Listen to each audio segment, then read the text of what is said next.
દર્શક મિત્રો, હું વર્ષા ચૌહાણ હાઇલાઇટ ગુજરાતમાં આપનું હાર્દિક સ્વાગત કરું છું। તો ચલો જોઈએ આજના સ્થાનિક સમાચાર।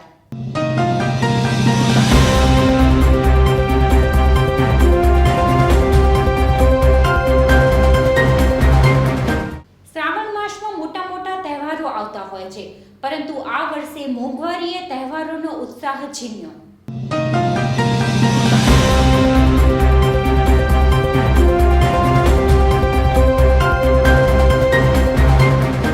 શ્રાવણ માસ એટલે તહેવારોનો માસ। શ્રાવણ માસમાં મોટા તહેવારો આવતા હોય છે। હાલમાં આગામી દિવસોમાં સાતમ આઠમના તહેવારો આવી રહ્યા છે અને મોંઘવારીએ માથા મૂકી છે, ત્યારે લોકોને તહેવારોની ઉજવણી કરવામાં મુશ્કેલીઓ આવી રહી છે। મીઠાઈ, ફરસાણ, કાચા માલના ભાવ વધારાને કારણે મીઠાઈ અને ફરસાણના ભાવ પણ વધ્યા છે। સાતમ આઠમનો તહેવાર મોંઘવારીના કારણે બનશે ફિક્કો। મોંઘવારીએ તહેવારોનો ઉત્સાહ છીન્યો। દૂધ, તેલ, ડ્રાયફ્રૂટ વગેરે જેવી ખાદ્ય ખોરાકની વસ્તુમાં ભાવ વધારો। એક બાજુ કોરોનાની ત્રીજી લહેરની મહામારીનો લોકોને ડર છે, બીજી તરફ રાંધણ છઠ, શીતળા સાતમ, ગોકુળાષ્ટમી, ગણેશ ચતુર્થી વગેરે તહેવારો આવી રહ્યા છે। કોરોનાની બીજી લહેરમાં લોકો આર્થિક રીતે તથા શારીરિક રીતે લોકો ઊભા થયા નથી, જ્યારે તહેવારો અને અસહ્ય મોંઘવારીને કારણે લોકોને તહેવારો બનાવવા મુશ્કેલી બની રહ્યું છે। તહેવારોમાં મીઠાઈ અને ફરસાણને ખાસ જરૂરિયાત હોય છે, પરંતુ ખાંડ, દૂધ, ડ્રાયફ્રૂટ એના ભાવમાં વધારો થવાથી મીઠાઈના ભાવમાં તથા તેલના ભાવ વધવાથી ફરસાણના ભાવમાં વધારો થયો છે। મીઠાઈ અને ફરસાણના ભાવમાં 5 થી 10% વધારો। સિંગ તેલ અને કપાસિયા તેલના ભાવમાં વધારો થઈ ગયો છે, તેથી ભાવ વધી જતા ફરસાણ મોંઘા થઈ ગયા છે। તો મીઠાઈના વેપારીઓએ કહ્યું કે હાલમાં દૂધના ભાવમાં પણ 2 રૂપિયા પ્રતિ લીટરનો વધારો થયો છે, તેલના ભાવમાં પણ વધારો થયો છે અને બીજી તરફ અફઘાનિસ્તાનની સ્થિતિના કારણે બદામ, પિસ્તા, કાજુ સહિતના ડ્રાયફ્રૂટના ભાવમાં પણ 2 થી 3 ગણો વધારો થયો છે, જેથી વેપારીઓ પણ મીઠાઈ અને ફરસાણની કિંમતમાં 5 થી 10%નો વધારો કરવા મજબૂર થયા છે। મોંઘવારીના લીધે મધ્યમ અને ગરીબ વર્ગના લોકોનું બજેટ ખોરવાયું। આજે રાંધણ છઠ છે। આજના દિવસે ગૃહિણીઓ પોતાના ઘરે સાતમ માટે રસોઈ બનાવે છે। આજે ગૃહિણીઓ પૂરી, થેપલા, શક્કરપારા, દહીંવડા જેવું ઠંડુ બનાવતા હોય છે। ઘણા લોકો બજારમાંથી પણ આ વસ્તુઓ ખરીદતા હોય છે, પરંતુ ગેસ સિલિન્ડર, દૂધ અને ખાદ્ય તેલ તથા અન્ય ખાદ્ય ખોરાકની વસ્તુઓમાં ભાવ વધારો આવ્યો હોવાથી તમામ મધ્યમ અને ગરીબ વર્ગના લોકોનું બજેટ ખોરવાયું છે। વેચાણમાં ઘટાડો થશે। આ ઉપરાંત આ મહિનાની આખર તારીખમાં તહેવારો આવતા હોવાથી ઘણા લોકો પાસે રૂપિયા નહીં હોય, તે ખરીદીમાં કાપ મૂકીને લોકો ખરીદી કરશે। ઉપરાંત 2-3 દિવસની રજા આવતી હોવાથી મોટાભાગના લોકો રજા માણવા જતા હોય છે, માટે ખરીદી ખૂબ ઓછા પ્રમાણમાં થશે અને વેચાણમાં ઘટાડો થશે। મારું નામ મૌલિક છગનલાલ દાવડા છે। ખાવડા મેસુક સેન્ટરનો વન ઓફ ધ ઓનર છું। અને વર્તમાન પરિસ્થિતિ અને તહેવારની વાત કરીએ તો સ્વાભાવિક છે, આપ જોઈ રહ્યા હશો કે દુકાનમાં કેટલી ભીડ છે। તહેવારના સમય હોવી જોઈએ એની જગ્યાએ સ્વાભાવિક કારણો છે। એક તો નંબર 1 કે એકદમથી તેલના ભાવ, ઘીના ભાવ, દૂધના ભાવ, ડ્રાયફ્રૂટ્સના ભાવ હાઈક થયા। કોવિડના 3rd વેવની આશંકા હોવાના કારણે પણ લોકો હજી બહાર નીકળતા ગભરાય છે એવું લાગી રહ્યું છે। પ્લસ થોડા કેસીસ ભુજમાં આવ્યા છે, કચ્છમાં આવ્યા છે, એ પણ એક કારણ હોઈ શકે। આખર તારીખો છે અને એક હવે એવો માઇન્ડસેટ થઈ ગયો છે કે શુક્ર, શનિ, રવિની રજા આવતી હોય તો આપણે લોકો આઉટિંગ કરી આવીએ ક્યાંય, તો લોકો દૂરના સ્થળે આપણા લોકલ્સ પર જતા હોય છે ને બહારના લોકો અહીંયા આવતા હોય છે, પણ એનાથી પરચેસ પાવર નથી વધતો। જે તહેવારોમાં ભીડ રહેવી જોઈએ, જે ગ્રાહક આવવા જોઈએ, એ તો નથી જ આવતા, એ વાસ્તવિકતા છે। અમુક કારણો એ પણ ગણી શકાય કે વરસાદ લાંબો એવો ખેંચાઈ ગયો, તો જે ગામડાનો વર્ગ અમારી પાસે આવતો હોય એ સ્વાભાવિક રીતે નથી આવી શકતો। અફઘાનિસ્તાનની આપણે વાત કરી તો અમુક ડ્રાયફ્રૂટ્સ છે ને હજી પણ આપણે એ બાજુથી આવતો હોય છે, એની તંગદિલીના કારણે પણ બદામના ભાવ તમે જોશો તો લગભગ ડબલ થઈ ગયા છે। પિસ્તા છે તો એ 1.25 ગણા વધી ગયા છે। લગભગ બધી ચીજોમાં ભાવ વધારો ખૂબ થયો છે। લોકો પાસે નાણાં ભીડ હશે એવું અમે માનીએ છીએ। તો એ પરિસ્થિતિના કારણે ધંધો ઓલમોસ્ટ અડધો થઈ ગયો છે એવું અત્યારે તો લાગે છે। સારું છે ને ભાઈ. હવે મેળો તો રદ અમારે એવી એક એવો અંદાજ તો હતો જ કે આ બધું થશે નહીં ને સાંભળ્યું તો છે કે ગણપતિ જે થવાના હતા એ પણ હવે નહીં થાય. તો અમારી બધી ચીજો એવી છે ને કે લોકો ઉત્સવના સમયે જ મોટે ભાગે ખરીદી વધુ કરતા હોય. તો હવે ઉત્સવો તો એવા હોંશથી તો ઉજવાશે એવું લાગતું નથી. તો ઓલમોસ્ટ 50% પણ થાય તો અમે નસીબદાર, બીજું શું. કહી શકાય 5 થી 10% વચ્ચે અમારે કમ્પલ્સન છે ભાવ વધારો કરવાનું. કારણ કે તમે બહુ સારું કંઈ બનાવતા હો તો એમાં માર્જિન હંમેશા ઓછું રહેતું હોય અને માર્જિન તો વધતા નથી. જે નફાનો ગાળો છે એ ઘટતો જાય છે. 4 આઇટમોના ભાવ વધે ત્યારે અમે 1 આઇટમના ભાવ વધારી શકીએ. સમજી લો ગુલાબ પાક છે તો એમાં દૂધ પણ પડે, કાજુ બદામ પિસ્તા પણ પડે, ઇલાયચી પણ પડે, એનામાં ફ્યુલ જોઈએ આપણને. તો હવે બધી ચીજોમાં. जी मैम, आपका नाम और परिचय? हाँ, मैं करुणा द्विवेदी एक गृहिणी हूँ और सभी को पहले सातम आठम की बहुत बहुत शुभकामनाएं. हाँ बिल्कुल, सभी चीज़ों के भाव बढ़ गए हैं, देखती जा रही हूँ मैं. अभी ये कोविड के बाद वैसे भी आवक बहुत कम हो गई है हमारी, बहुत फ़र्क पड़ा है आवक में. तो जिस तरीके से राधन छठ है, सातम है, जन्माष्टमी है, ये तीनों दिन कंटिन्यूस त्यौहार आते हैं. तो इसमें क्या है कि सबके यहाँ ठंडा बनता है. तो मैदा है, सूजी है, गुड़ है, ड्राई फ्रूट्स है, तेल है, घी है, सबके भाव में વધારા है. तो हम लेडीज़ को बहुत प्रॉब्लम्स हो रहे हैं. इस बार हमारा बजट नेक्स्ट ईयर से काफ़ी बढ़ गया है. तो मैं यही अपील करना चाहूँगी कि सभी लोग इस पर थोड़ा सा ध्यान दें. और दूसरा कि इस पीरियड में, कोविड के टाइम में, तो हम सभी को भाव कम होना चाहिए एक्चुअली सब चीज़ के, जिससे कि सभी लोग त्यौहार को एंजॉय कर पाएँ. मगर इस टाइम जो परिस्थिति है उसके हिसाब से तो हम सभी का बजट में बहुत प्रॉब्लम है. और महीने का लास्ट भी है तो इस टाइम हम लोग के पास वैसे ही पैसे कम बचते हैं. तो मैं सभी को ये बोलना चाहूँगी कि बजट को देख के करें. दूसरा, तकलीफ़ तो है, फिर भी हम इस मौके को भी अच्छे से सेलिब्रेट करें. तो ये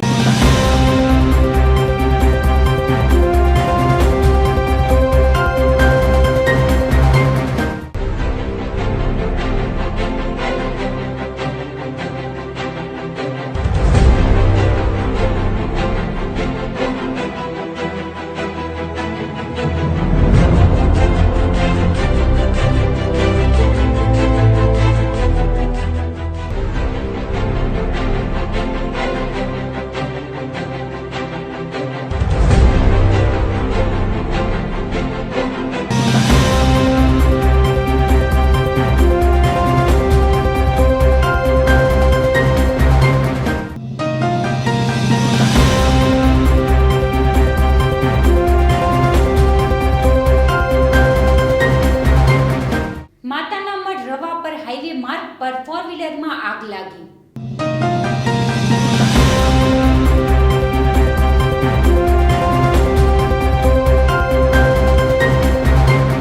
માતાના મઢ રવા પર હાઈવે માર્ગ પર 4-વ્હીલર કારમાં આગ. વાયરિંગ શોર્ટ સર્કિટના કારણે કારમાં આગ લાગી હોવાનું અનુમાન. ગાડીમાં સવાર લોકોનું આબાદ બચાવ. ફાયર ફાઈટર ઘટના સ્થળે પહોંચીને આગ ઉપર કાબુ મેળવ્યો. આગના કારણે ગાડીમાં ભારે નુકસાની.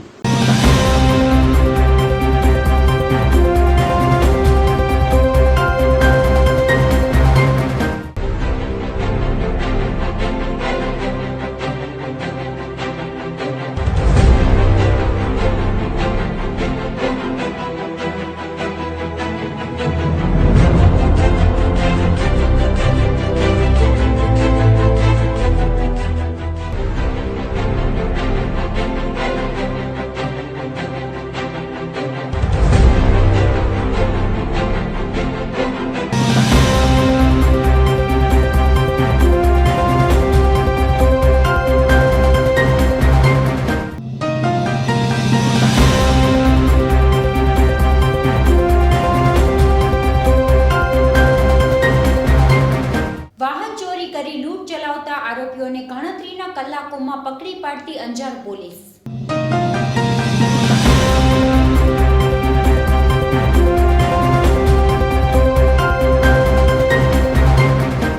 વાહન ચોરી કરી રાહદારીઓને છરી વડે ઈજા કરી લૂંટ ચલાવતા આરોપીઓને ગણતરીના કલાકોમાં પકડી પાડી ચોરી તથા લૂંટના ગુનાનો ભેદ ઉકેલતી અંજાર પોલીસ.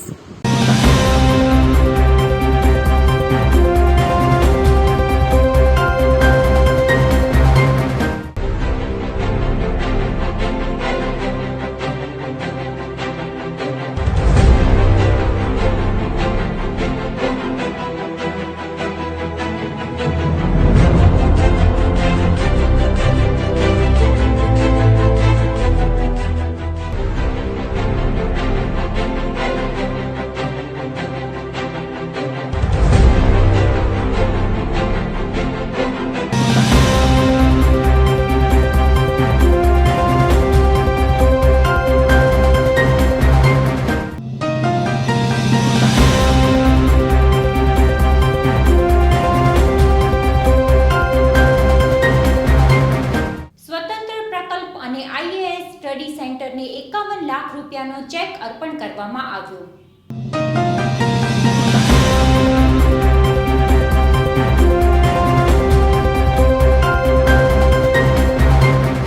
ક્રાંતિગુરુ શ્યામજી કૃષ્ણ વર્મા કચ્છ યુનિવર્સિટી ભુજ ખાતે આજના ભગવાન મહાવીર જન્મ કલ્યાણ પાવન દિવસે advance research centre for Jain studies તપાગચ્છાધિપતિ આચાર્ય મનોહર કીર્તિ સાગર મહારાજ, સ્વતંત્ર પ્રકલ્પ અને IAS Jaswantbhai Kalyanjibhai Gandhi JK Gandhi study સેન્ટરને 51 લાખ રૂપિયાનો ચેક ગુજરાત સરકારના કેબિનેટ મંત્રી શ્રી ભૂપેન્દ્રસિંહ ચુડાસમા સાહેબની ઉપસ્થિતિમાં અમદાવાદ મધ્યે અર્પણ કરવામાં આવ્યું.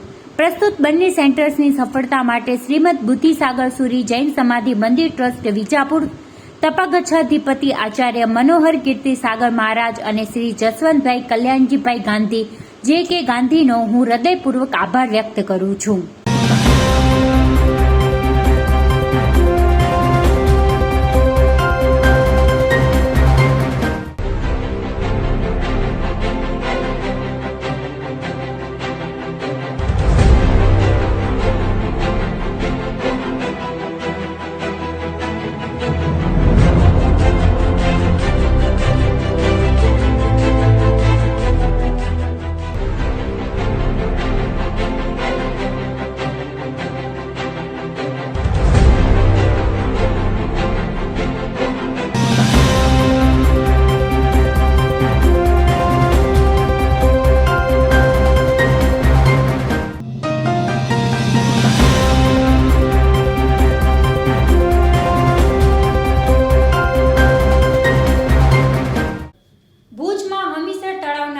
મેળો નહીં યોજાય તેવી વાત નગરપતિએ કરી હતી.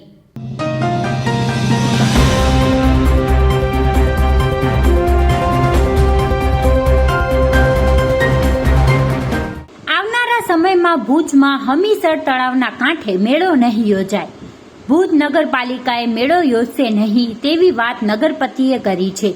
સાથે સાથે સ્વયંભૂ મેળા માટે ઊભા રહેતા ધંધાર્થીઓને નિયમોનું ચુસ્ત પાલન કરવા પણ જણાવ્યું છે અને નગરપાલિકાની ટીમ પણ સાતમ આઠમના દિવસોમાં હમીરસર તળાવ કાંઠે ચેકિંગ કરી નિયમોનો ભંગ કરનાર સામે કાર્યવાહી કરશે તેમ નગરપતિ ઘનશ્યામ ઠક્કરે જણાવ્યું હતું.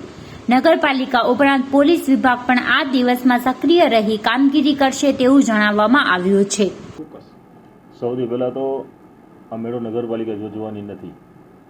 અમે આજે જ officially any press not issue કરવાના છીએ. પણ મેળાની જગ્યાએ વગર મેળે પણ ભીડ થતી હોય છે. આપણા માધ્યમ દ્વારા વેપારીઓને નમ્ર વિનંતી કરવા માગું છું કે આપ જે જગ્યા પર કંઈ પણ વસ્તુ વેચવા માટે ઊભા રહ્યો તો આપણી દુકાન હોય, કેબિન હોય કે રેકડી હોય કે સ્ટોલ હોય ત્યાં ભીડભાડ ન થવી જોઈએ. જો ભીડભાડ થશે તો એની જવાબદારી આપની રહેશે. કોરોનાની ત્રીજી લહેર આવવાની શક્યતા બધા કહી રહ્યા છે એટલે કોરોનાની ગાઈડલાઇનનું પૂરેપૂરું પાલન થવું જોઈએ. માસ્ક અવશ્ય પહેરજો, સેનિટાઈઝર રાખજો. જો આપ નહીં કરો ઊભા રહેવા માટે એ લોકો આવે. કોઈ પણ વેપારીને લોકશાહી દેશની અંદર ધંધો કરવાની છૂટ છે.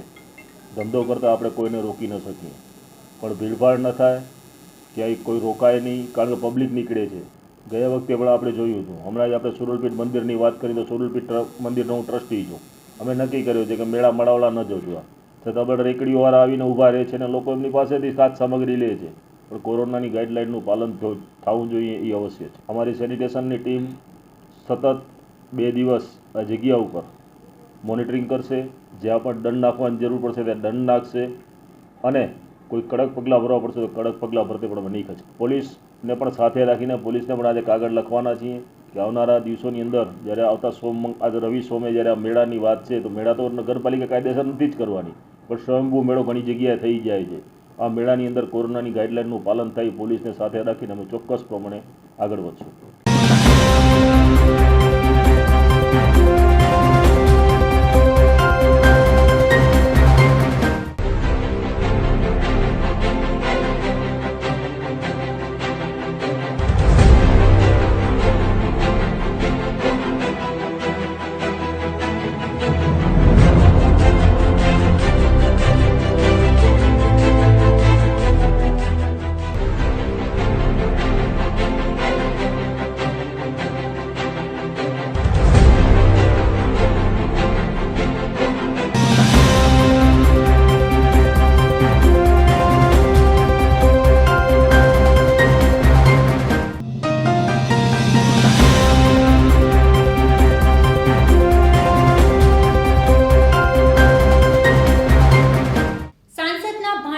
બંધ કારમાં છાતીમાં ગોળી ધરબી આપઘાત.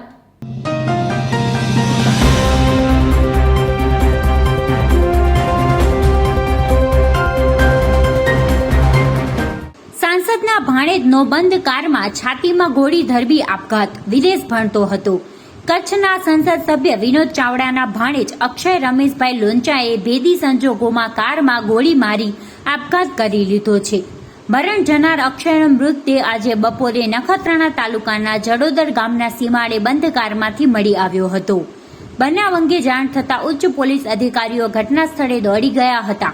ઘટના અંગે પ્રાથમિક માહિતી આપતા નખત્રાણાના નાયબ પોલીસ અધિક્ષક VN યાદવે જણાવ્યું કે કાર અંદરથી બંધ હાલતમાં હતી. પ્રથમ તબક્કે આ આત્મહત્યાનો કિસ્સો જણાય છે. અક્ષયે છાતીના ભાગે 1 રાઉન્ડ ગોળી મારી આપઘાત કરી લીધો હતો. નખત્રાણાના દેવપર યક્ષ ગામે રહેતો અક્ષય જોર્જિયામાં રહીને યુરોપિયન યુનિવર્સિટીમાં તબીબી વિદ્યા શાખામાં અભ્યાસ કરતો હતો.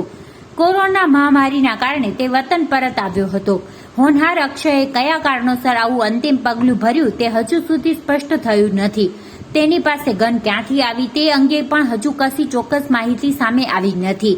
જુવાન જોગ ભણિયાના અંતિમ પગલાથી સાંસદ પરિવારમાં ઘેરા શોકમાં ગરકાવ થઈ ગયો છે.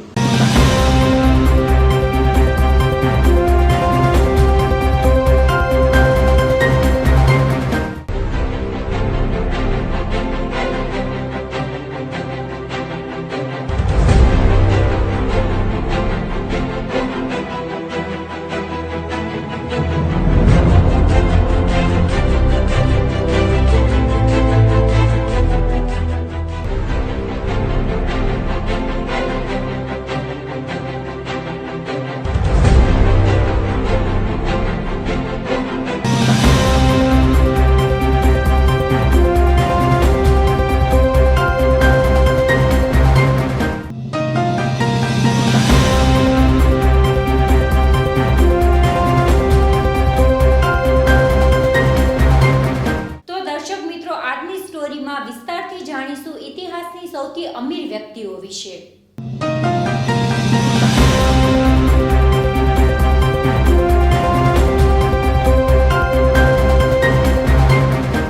મીલો દૂર કોઈ ઊંટની યાત્રા ઉપર નીકળ્યા હતા. લગભગ 100 ઊંટમાં 135 કિલો સોનું લાગેલું હતું. તે પોતાની સાથે આખો શહેર સાથે લઈને ચાલી રહ્યો હતો.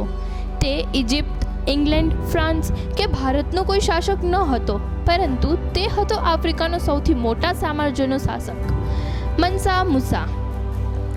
મન્સા મુસા ઇતિહાસમાં સૌથી ઓછો જાણીતો હોઈ શકે છે, પરંતુ તે ઇતિહાસનો સૌથી અમીર માણસ હતો. તેની પાસે એટલા પૈસા હતા જેનાથી તે બુર્જ ખલીફા જેવી 300 બિલ્ડિંગ્સ ખરીદી શકે છે. મન્સા મુસા આજે ઘણા અમીર લોકોથી વધારે ડોલરનો માલિક હતો. આજે દુનિયામાં ઘણા લોકો ટેકનોલોજીના ક્ષેત્રથી જોડાયેલા છે, પરંતુ તેને મીઠું અને સોનાના વેપારથી ઊભા કર્યા હતા. મન્સા મુસા પશ્ચિમ આફ્રિકાના માલિક સામ્રાજ્યનો શાસક હતો. ઇતિહાસના મોટા પ્રોફેસર્સનું માનવું છે કે તે મન્સા મુસા પાસે કેટલી દોલત હતી તેનો અંદાજો લગાડવો નામુમકિન છે. હાલ ઘણા રિસર્ચ પછી જાણવા મળ્યું છે કે તેની પાસે કુલ $400 બિલિયન સંપત્તિ હતી અને કહેવામાં આવે છે કે તેની સંપત્તિની ગણના કરવી અસંભવ છે. 2019ની સૌથી અમીર વ્યક્તિની સૂચિ અનુસાર દુનિયાના સૌથી અમીર વ્યક્તિ જેફ બેઝોસની કુલ સંપત્તિ $131 બિલિયન જ છે. તેથી તમે અનુમાન લગાવી શકો છો કે મન્સા મુસી કોઈ સામાન્ય નહીં પરંતુ એક લેજેન્ડ હતા. માલી સામ્રાજ્ય આફ્રિકાના સૌથી અમીર સામ્રાજ્ય હતો. તે 1240થી 1645 સુધી ચાલ્યો. તે સામ્રાજ્યની સ્થાપના સુંદરતા કેતાએ કરી હતી. માલી સામ્રાજ્યના થાના ડેડમેકા એટલાન્ટિક મહાસાગર સુધી ફેલાયેલો હતો. માલી સામ્રાજ્યનો સૌથી મોટો શહેર ટિમ્બેક્ટુ હતું, જે મેજર નદીના કિનારે હતો. મીઠું અને સોનાના વેપારને મન્સા મુસીને દુનિયાનો સૌથી અમીર વ્યક્તિ બનાવી દીધો હતો. મૂસાનો જન્મ 1280માં માલીના રાજઘરમાં થયો હતો. મૂસાનું પૂરું નામ મન્સા કન્કુ મુન્સા હતું, જે 1312માં માલીનો રાજા બન્યો હતો. મૂસાના પહેલાં તેમના ભાઈ આબુ બકર 1312 સુધી સામ્રાજ્ય પર શાસન કર્યું. આબુ બકર ખૂબ જ મહત્વાકાંક્ષી વ્યક્તિ હતો. તે એટલાન્ટિક મહાસાગરને પાર કરીને તેના આગળની દુનિયાને જોવા માંગતો હતો. તેથી 2000 જહાજો અને હજારો સૈનિકો સાથે એટલાન્ટિક અભ્યાસ પર ચાલવા લાગ્યો, પરંતુ ત્યારબાદ તે ક્યારે પણ પાછો વળીને ન આવ્યો. ઘણા અમેરિકાના ઇતિહાસકારોનું માનવું છે કે તે દક્ષિણી અમેરિકામાં પહોંચ્યો હતો, પરંતુ તેના કોઈ પણ પ્રમાણ મોજૂદ નથી. 24 શહેરોને પોતાના અધિકાર ક્ષેત્રમાં લઈ લીધા હતા. મૂસાનો સામ્રાજ્ય 2000 મીલ સુધી ફેલાઈ ગયો હતો. મૂસા પાસે 1 લાખની પગસેના અને 10,000 ઘોડેસવારીની સેના હતી. મૂસાનું સામ્રાજ્ય એટલા પ્રમાણમાં વધી ગયું કે તેને પોતાનું સામ્રાજ્ય નાના નાના હિસ્સાઓમાં વહેંચવું પડ્યું. મૂસાએ વ્યાપાર માટે ટેક્સ વસૂલવાનું શરૂ કર્યું અને સોના ચાંદીના કારણે મૂસા બની ગયો હતો દુનિયાનો સૌથી અમીર વ્યક્તિ. પૂરી દુનિયામાં સામેલ સોનુનો અડધો ભાગ તો માત્ર મૂસા પાસે જ હતો. મક્કાની યાત્રા. મૂસા ઇતિહાસનો સૌથી અમીર માણસ હતો, પરંતુ તેની આ વિશાળ ધન દોલત વિશે બહારની દુનિયાને વધારે જાણ હતી નહીં, જ્યાં સુધી મૂસાએ મક્કાની યાત્રા ન કરી હતી. મન્સા મુસીએ મુસ્લિમ શાસક હતો, તેથી તે મુસ્લિમ વ્યક્તિની જેમ મક્કાની તીર્થયાત્રા કરવા માંગતો હતો. તેની તે તીર્થયાત્રા મૂસાની ધન સંપત્તિની તીર્થયાત્રા કરાવનારી હતી અને મૂસા ચાલી નીકળ્યો હતો મક્કાની તીર્થયાત્રા પર પોતાના 60,000 લોકો સાથે. મૂસાએ સહારા રેગિસ્તાન અને ઇજિપ્ત સુધીની યાત્રા પૂરી કરી. મૂસાએ પોતાની સાથે આખું શહેર લઈને નીકળ્યો હતો. તેના સાથે પૂરા શાહી પરિવાર, સેના, વેપારી સાથે નાચવા ગાવાવાળા લોકો પણ આ યાત્રામાં ગયા હતા. મૂસાની આ યાત્રામાં એવા ઘણા ઊંટો હતા જેમાં વધારે પ્રમાણમાં કિલો સોનું લગાવેલું હતું, જેમાં રસ્તામાં આવેલા ગરીબો ભિખારીઓને મૂસાએ સોનું આપતો હતો. મન્સા મુસીની ઇજિપ્ત યાત્રા. મન્સા મુસીની મક્કા યાત્રાનો સૌથી રોમાંચક સમય એ હતો જ્યારે તે કાયરા શહેરમાં પહોંચ્યો. મૂસાની યાત્રાનો આટલી ભીડ અને તેની સાનો સંકેતો જોઈને શહેરના લોકો હેરાન પરેશાન થઈ ગયા. મૂસા ઊંટો સાથે સહારા રેગિસ્તાન પસાર કરીને ઇજિપ્ત પહોંચ્યા, જેને જોઈને ઇજિપ્ત સમ્રાટ પણ તંગ રહી ગયો. તે ઊંટો પર 135 કિલો સોનું લગાવેલું હતું, સાથે 500 જેવા દાસો પણ સોનું સાથે રાખ્યું હતું. મન્સા મુસી કાયરા શહેરમાં ગરીબોને જોઈને તેના ઉપર સોનાના સિક્કાઓ ફેંક્યા. મૂસા સાથે આવેલા લોકો કાયરા શહેરમાં એટલી ખરીદી કરી કે કાયરોમાં ગોલ્ડ ડિનારની કિંમત 20% કરવામાં આવી. ત્યારે કાયરાના લોકોએ સારો લાભ લેવાના પ્રયત્ન કર્યા અને હવે તેને સામાનના ભાવ વધારી નાખ્યા, જેને થોડા જ સમયમાં સારો લાભ થયો, પરંતુ તે લાંબા સમય નુકસાન આપવાવાળું હતું. જ્યારે માલિક સુલતાન ઇજિપ્તના કિંગથી મળ્યા ત્યારે પહેલી જ મુલાકાત 50,000 ગોલ્ડ સિક્કા ઇજિપ્તના સમ્રાટને ભેટ કરી દીધા હતા. માલીના તે સુલતાન ઇજિપ્તમાં 3 મહિના રોકાણો હતો. એવું માનવામાં આવે છે કે મૂસાની આ તીર્થયાત્રામાં મધ્ય પૂર્વને $1.5 મિલિયન નુકસાન થયો હતો. પોતાની યાત્રાથી પાછા આવતા મૂસાએ ફરી એકવાર ઇજિપ્ત પહોંચ્યા અને ત્યાંની અર્થવ્યવસ્થા સંભાળવા માટે તેણે ત્યાંના વેપારીઓ પાસે સોનું ઉધાર લઈ લીધા. તેથી ઘણા લોકોનું માનવું છે કે મૂસા પાસે સોના ઘટી ગયું હતું. તેની ચાલી ગયા બાદ વર્ષો સુધી ઇજિપ્તના લોકો તેના વિશે વાતો કરતા રહ્યા. મંસા મુશીની આ યાત્રામાં ખબર યુરોપ સુધી પહોંચી ગઈ હતી અને મંસા મુશીની આ જ વાર્તાઓને મૂસા અને તેના સામ્રાજ્ય માલીને 1375માં એલન એટલેસ નકશામાં જગ્યા અપાવી હતી. આ નકશામાં ટિમ્બક્ટુમાં સોનાના સિંહાસન પર હાથમાં સોનાની લાકડી પકડી હોય તેવું દેખાવામાં આવ્યું છે. મંસા મૂસાની વાતનો અંદાજો શાયદ તમે તેના પરથી જ લગાવી શકો. પોતાની યાત્રા સમયે ઘણી જમીનો અને ઘર ખરીદી લીધા, તેથી તેની મક્કા તીર્થયાત્રા રહી જાય તો તેને ઘરમાં રહેવાની કોઈ પણ પરેશાની ન રહે. મંસા મુશીએ પોતાની યાત્રા સમયે ઘણું બધું જોયું અને તેને વિચારી લીધું હતું કે તે માદી સામ્રાજ્યમાં પણ તેવા જ મસ્જિદો અને બિલ્ડિંગ્સો તથા યુનિવર્સિટીઓનું નિર્માણ કરશે.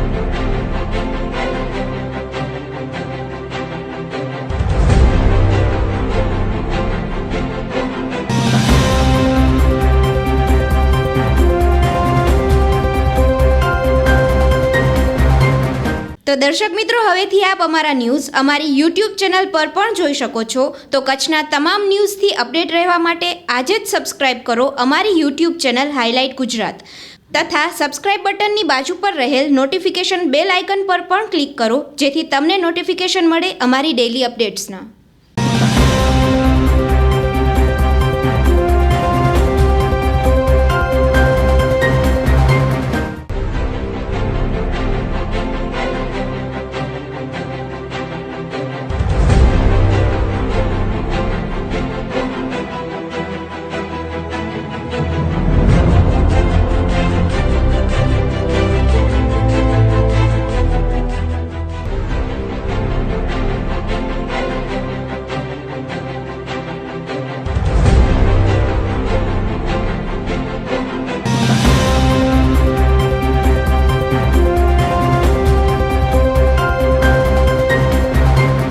તો દર્શક મિત્રો, હવેથી આપ અમારા ન્યૂઝ અમારી યુટ્યુબ ચેનલ પર પણ જોઈ શકો છો. તો કચ્છના તમામ ન્યૂઝથી અપડેટ રહેવા માટે આજે જ સબસ્ક્રાઇબ કરો અમારી યુટ્યુબ ચેનલ હાઇલાઇટ ગુજરાત તથા સબસ્ક્રાઇબ બટનની બાજુ પર રહેલ નોટિફિકેશન બેલ આઇકન પર પણ ક્લિક કરો, જેથી તમને નોટિફિકેશન મળે અમારી ડેઇલી અપડેટ્સના.